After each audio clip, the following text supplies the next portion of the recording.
So I was cultivating the gift. What I realized was when I would write, I was able to take like painful experiences, but with the writing, I would make the ending was always beautiful. There was always a silver lining. And I was like, oh, that's so cool. That felt more real to me than everyday life things. So when I went to university and college, and I did think the world owed me something, for enduring what I endured when I was little, or so I thought in my head, right? Again, this is without computers, this is without understanding your parents' lives and things like that. But here's what I started to notice. And at some point, like people have to start to notice this for their own life. And I started to notice the patterns. So yes, when I was little, there was some sexual things that were inappropriate that I just carried in. And then in university, it got a little bit worse. And then it happened again with a sexual assault. And at that point, you recognize that there is a pattern. There is a pattern happening, obviously. And the common denominator, and through my studies and things I was learning, getting my psych degree, I was studying existential psych at the time, but also studying some spiritual. I signed myself in for spiritual retreats at a Mount Carmel Spiritual Center, and I was learning things. And then I lost my train of thought with that. I'm sorry. Let's go back to the question. You said you noticed a pattern, Yes, that's and the it. pattern started. Yes.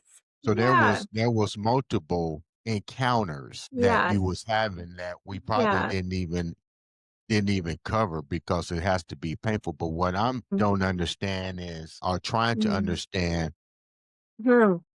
let me go like this. Why were you putting yourself in those situations once, that's how I Mhm. see it, because it went on Mhm. even when you was in college. I mean, what were you doing that you was putting yourself in these situations? Yeah, so I started to recognize the patterns, which was like a mirror for me to look at myself.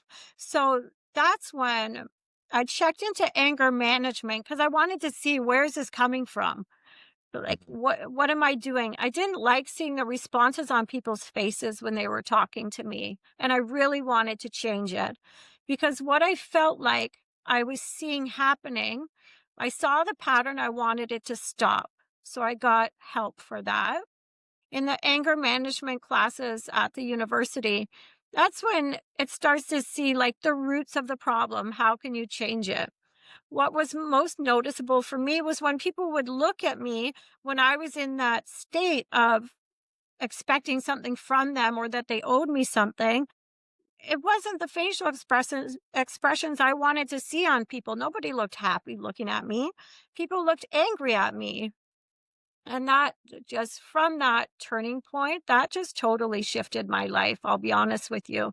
Right there in university, that was a huge shift for me, like by the grace of God. When you say people looked at you and was mad at you, what were they mad about? I mean, were you Mhm. close to them? Were they mad Mhm. because you shared information with them that they didn't feel that they can relate to? I mean, why were they mad at you? Mhm.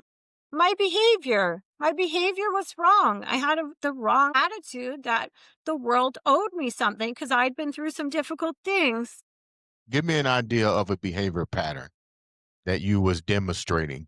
That you were displaying. Give me an example.